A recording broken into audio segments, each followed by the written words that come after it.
السلام علیکم ورحمۃ اللہ وبرکاتہ۔ ناظرین، آج کے ویڈیو میں مفتی سلمان اظہری کا ایک ایسا بیان سنانے والا ہوں کہ انشاءاللہ آپ جب اس بیان کو سنیں گے نا، ایک ایسا عمل بتایا ہے حضرت مفتی سلمان اظہری صاحب نے کہ اگر آپ نے اس عمل کو کر لیا تو انشاءاللہ آپ کی ساری پریشانی ختم ہو جائے گی۔ جی ہاں، آئیے سب سے پہلے مفتی صاحب کا بیان سنتے ہیں۔ اگر تمہارا باپ اللہ کی ذات پر توکل کرتا ہے تو 7 نسلوں تک اللہ اس کا فائدہ پہنچاتا ہے۔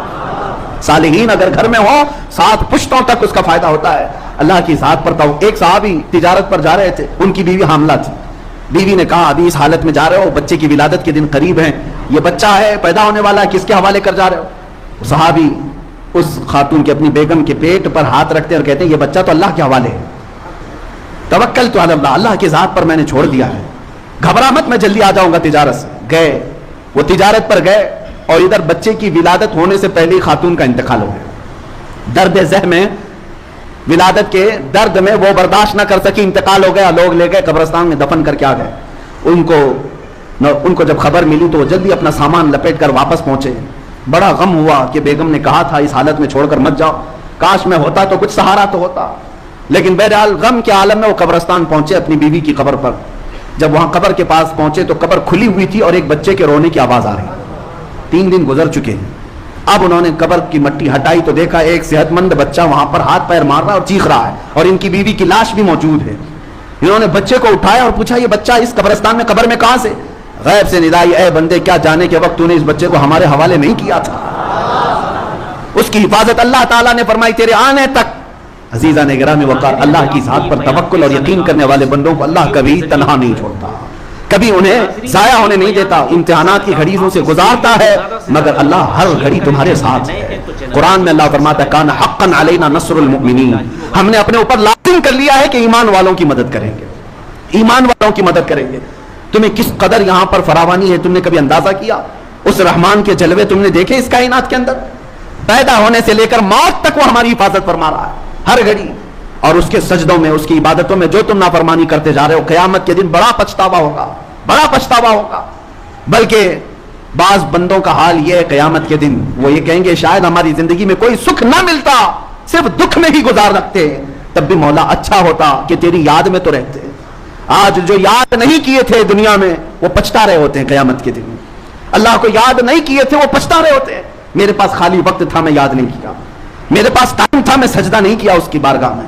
قیامت کے دن سجدوں والوں کو دیکھ دیکھ کر کے تم رش کر رہے ہوں گے، اللہ اللہ کرنے والے بندوں کو دیکھ کر تم رش کر رہے ہوں گے۔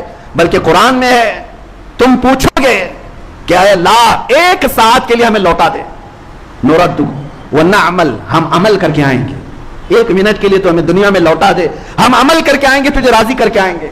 رب تعالیٰ فرماتا ہے کہ نہیں، وقت مکمل ہو چکا، تم دارالعمل سے آ چکے ہو، آج تمہارے سامنے میں یہ باتیں صرف تمہیں بیدار کرنے کے لیے کہہ رہا ہوں۔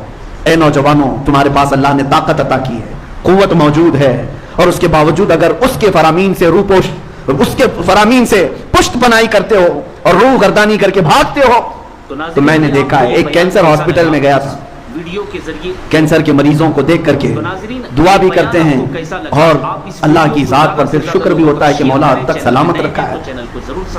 اس بندے کے پیچھے گردن کے پاس کوئی پھوڑی ہے، سر اٹھاؤ تو پیپ بہنے لگ جائے، کئی دنوں سے نہ موت آتی ہے نہ علاج مکمل ہوتا ہے، اس پھوڑی کی بیماری میں بڑی تکلیف میں۔ لیکن ایک جملہ مجھے یاد آتا ہے، اس آدمی کا جب عیادت کے لیے گئے تھے تو کہا کہ مولانا اتنی دعا کر دیجئے کہ میرا سر اٹھے اور ایک بار سجدہ کر لے، مجھے سجدہ کرنے کی بھی طاقت نہیں رہ گئی۔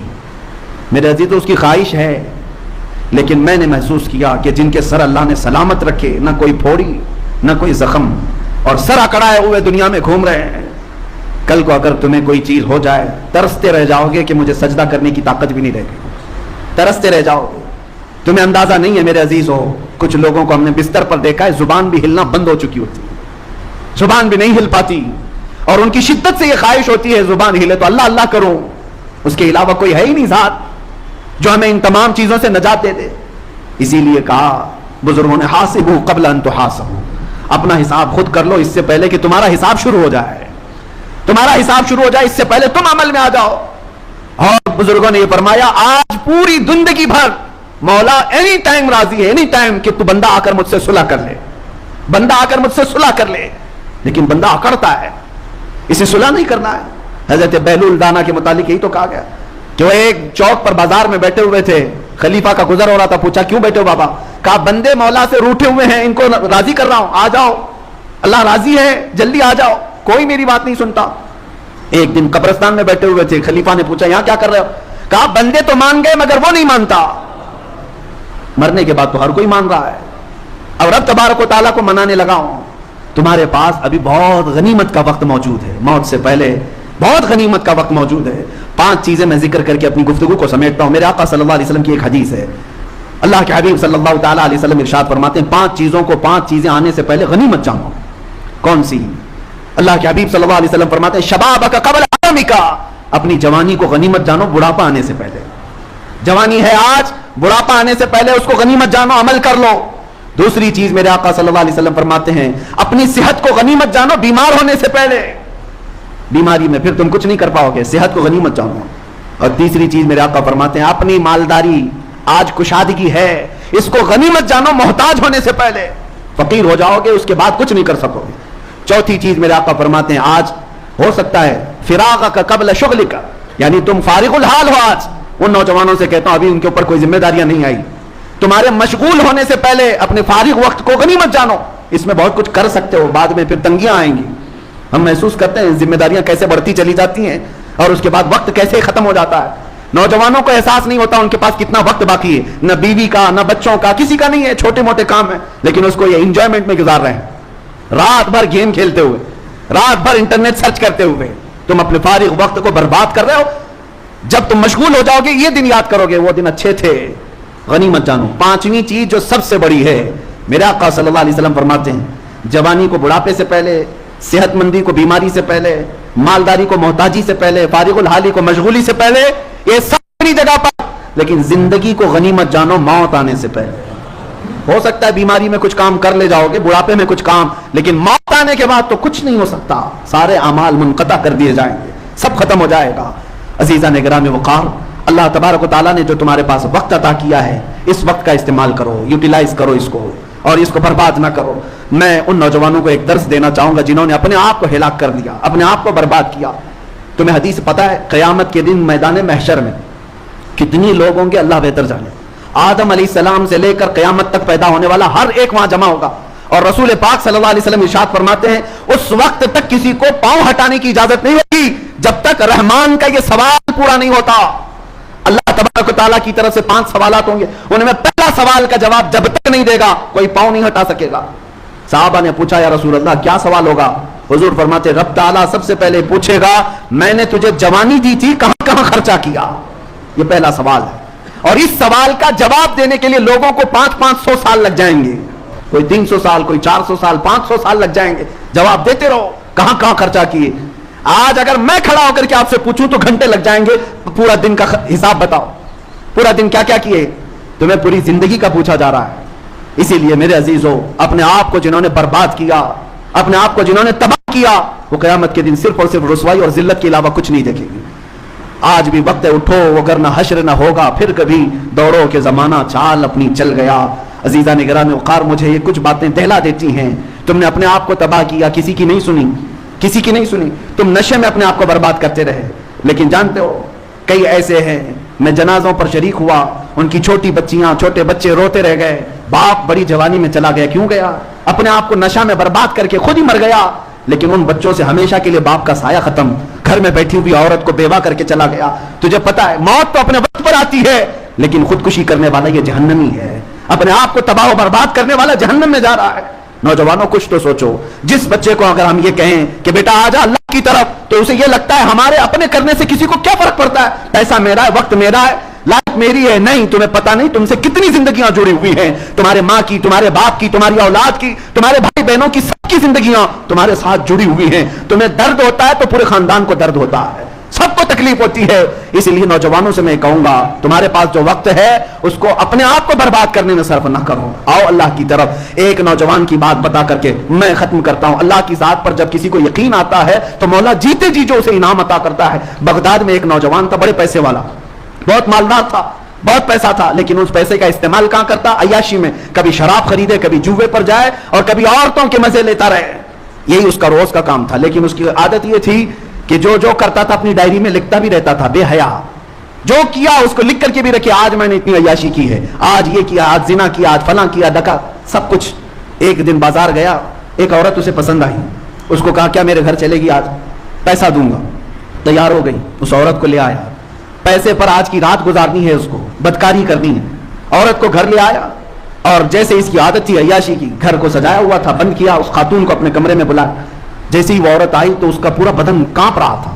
وہ عورت پیلی پڑی ہوئی تھی. پوچھا کیا بات ہے, کس بات کا بخار ہے تجھے, تکلیف ہے؟ وہ عورت کے آنسو چھلک پڑے. کہا میں فاحشہ اور طوائف نہیں ہوں, میں بدکار نہیں ہوں, میں ایک بیوہ خاتون ہوں, میرے 3 بچے پچھلے 4-5 دن سے بھوکے ہیں, مجھے کوئی مارکیٹ میں کام بھی نہیں دیتا, میں کام کر کے بچوں کو کماؤں کھلاؤں. آج شدت بھوک کی وجہ سے بازار میں کھڑی تھی اور تو آ گیا, میں نے سوچا تیرے ساتھ چلی جاؤں, کچھ پیسہ مل جائے, بچوں کو تو کھلاؤں. لیکن جب تو اس کام کے لیے ابھار رہا ہے تو میں نے آج تک اپنا دامن صاف رکھا تھا. مجھے ڈر یہ آ رہا ہے کہ اللہ دیکھ رہا ہے, میرا رب دیکھ رہا ہے, میں اس کے سامنے بے ستر کیسے ہو جاؤں. اس خاتون کے جملے اس کے سینے پر ایسے لگنے لگے, ایسے لگنے لگے. اس نے کہا اللہ کی پناہ, جس کے گھر میں کھانے کو 4 دن سے کچھ نہیں, وہ اللہ سے اتنا ڈر رہی ہے, اور میرے گھر میں رزق کی فراوانی ہے اور پھر بھی میں اللہ سے نہیں ڈر رہا. یہ کیسی بات ہے. اس کا دل بدل گیا, رونے لگا کہ میں بہت بڑا نکما, بہت بڑا کمینہ, بہت بڑا گنہگار. اس خاتون سے کہا مجھے معاف کرنا, میں تیرے جسم کو چھوں گا بھی نہیں, اور تو اپنے یتیم بچوں کے لیے جتنا لے جا سکتی ہے لے جا میرے گھر سے. اس کو دیا اور رخصت کیا. گھر بند ہونے کے بعد بے چینی بڑھ گئی, بے قراری اتنی بڑی. گناہوں کی بے قراری بہت بڑی ہوتی ہے. یہ بے چینی جو داغ دھبے لگا چکی ہے, انسان کو کچو کے دیتی رہتی ہے. روتا رہا روتا رہا. اس کے بعد اللہ سے کہتا ہے کہ اللہ, میں معاف کیے جانے کے قابل اگر نہیں تو آگ بھیج دے اور مجھے جلا دے, اس لیے کہ اتنے گناہ کر چکا ہوں. لیکن میرے عزیزوں, وہ مولا ہمارا خالق بھی ہے اور رحمان بھی ہے, وہ ستار بھی ہے, غفار بھی ہے.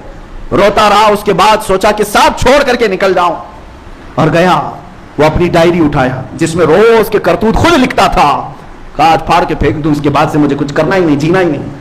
جا کر کے اس نے وہ ڈائری اٹھایا, پنے پلٹ کر کے دیکھ رہا ہے تو کسی میں کچھ لکھا ہوا ہے ہی نہیں, سارے سفید ہیں. جو برسوں سے اپنے گناہ لکھ رہا تھا وہ سب صاف ہیں, کچھ نہیں ہے. وہ گھبرایا, ادھر ادھر تلاشا, اس کو کیا ہو گیا.